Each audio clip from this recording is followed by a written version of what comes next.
اور میں آپ کو ایمانداری سے کہتا ہوں میں کسان کا بیٹا ہوں. آج بھی میں بڑے شوق سے رات میں نے اچار سے روٹی کھائی ہے. گھر والوں نے کہا کہ کچھ بنا دیتے ہیں, میں کہا اچار لے آؤ نا, پیا ہے نا.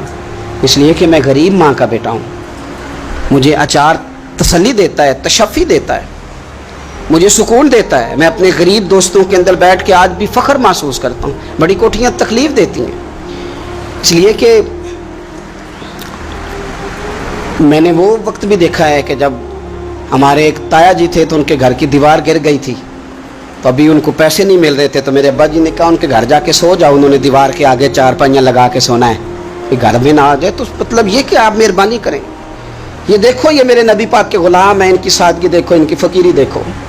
2-4 دن پہلے بچوں کا کھانا پکا ہوا تھا, بچے لائن میں نا کھانا, کافی سارے بچے ہیں تو رات کو لائن میں لگ کے روٹی لیتے ہیں. میں بھی لائن میں لگ گیا بچوں کے ساتھ. مجھے کہنے لگے آپ کیوں لائن میں لگے؟ میں نے کہا یہ اپنا وقت یاد آ گیا نا, دل کر رہا ہے. میں نے ان کے لیے نا پلیٹیں بنوائی ہیں, اس کے اندر سالن کی جگہ چٹنی کی جگہ. تو میں نے باورچی سے کہا اسی پلیٹ میں کھانا ڈال کے نا میرے لیے گھر بھیج یار, یہی والی روٹی بھیج, یہی کھانے کو دل کر رہا ہے.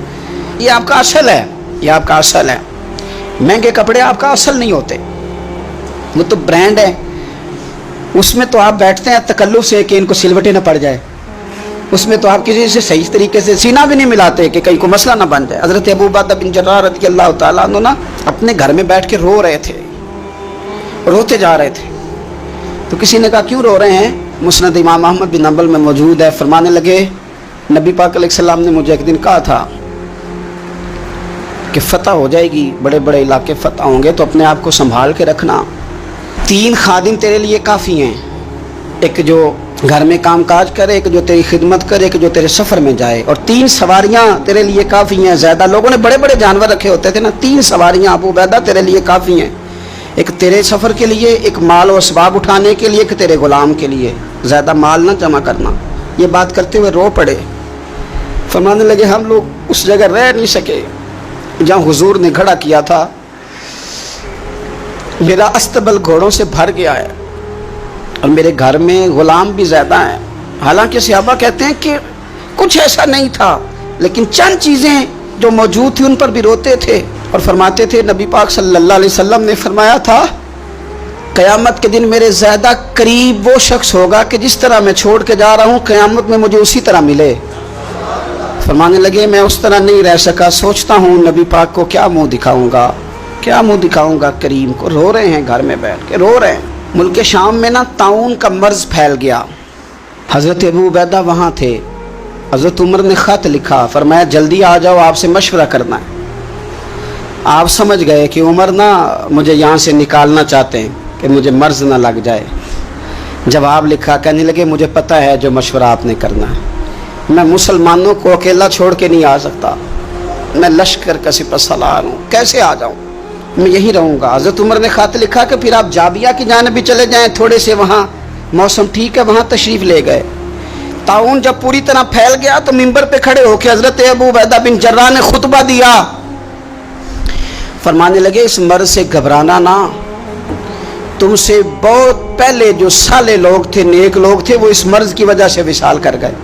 یہ نیک لوگوں کی موت کا سبب بنا ہے, لوگوں گھبرانا نہ. فرمایا کرتے تھے میں تو دعا کرتا ہوں مجھے بھی خدا کی رحمت سے حصہ ملے. آپ جمعے کی نماز مسجد اقصیٰ میں پڑھنے جا رہے تھے تو رستے میں طاعون کا حملہ ہوا, وصال ہوا طاعون کے مرض سے. عشرہ مبشرہ صحابی, امین امت, 58 سال عمر. جنازہ حضرت معاذ ابن جبل نے پڑھایا اور فرمانے لگے لوگوں پتہ ہے تمہیں آج کون گیا ہے؟ آج وہ گئے ہیں جنہیں حضور نے امین امت کہا تھا. آج وہ ہستی اٹھ گئی جنہیں نبی کریم علیہ السلام نے امین امت فرمایا تھا. حضرت معاذ ابن جبل نے جنازہ پڑھایا تو کچھ دنوں میں حضرت معاذ ابن جبل بھی طاعون کے مرض سے وصال کر گئے, ان پر بھی یہ حملہ ہوا. ملک شام میں حضرت ابو عبیدہ بن جراح کا مزار پر انوار ہے. حضور سے فقر سیکھا, زندگی فقیری میں گزاری. ان لوگوں نے کسی مقام پہ بھی اپنے آپ کو حضور کی تعلیمات سے پیچھے نہیں کیا. عظیم لوگ تھے, ان کی زندگیوں کو پڑھیں, ان کے اقوال کو سنیں, ان کے ارشادات پر غور کریں. اور بڑے اعلیٰ ظرف تھے. حضرت خالد بن ولید گورنر تھے صوبے کے. جناب عمر فاروق نے ان کو معزول کر کے حضرت ابو عبیدہ بن جراح کو تعینات کر دیا. ان کو جب تعینات کیا تو ادھر جنگ جاری تھی. انہوں نے نا وہ تعیناتی کا جو رکا تھا وہ جیب میں ڈال لیا, بتایا ہی نہیں. جنگ ہوتی رہی. حضرت خالد بن ولید کو کسی اور نے بتایا تو فرمانے لگے بعد میں آپ نے مجھے بتایا کیوں نہیں. آپ فرمانے لگے کوئی جلدی تو تھی نہیں, حالانکہ گورنر بنا دیے گئے اور جنگ ہو رہی تھی. میں نے کہا چلو بعد میں بتا دیں گے, کوئی مسئلہ نہیں. ایک دفعہ حضرت ابو عبیدہ بن جراح کو معزول کر کے حضرت خالد بن ولید کو سپہ سالار بنایا گیا.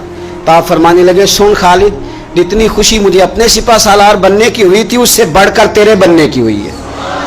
کسی جگہ کسی عہدے کا لالچ نہیں, کسی جگہ کوئی دنیا داری نہیں. فقر, فقیری, درویشی, سادگی, حسن تھا. عشرہ مبشرہ لوگوں میں سے تھے. اللہ کے حضور دعا ہے مالک کریم سمجھنے کی توفیق عطا فرمائے. آخر دعوانا ان الحمدللہ رب العالمین.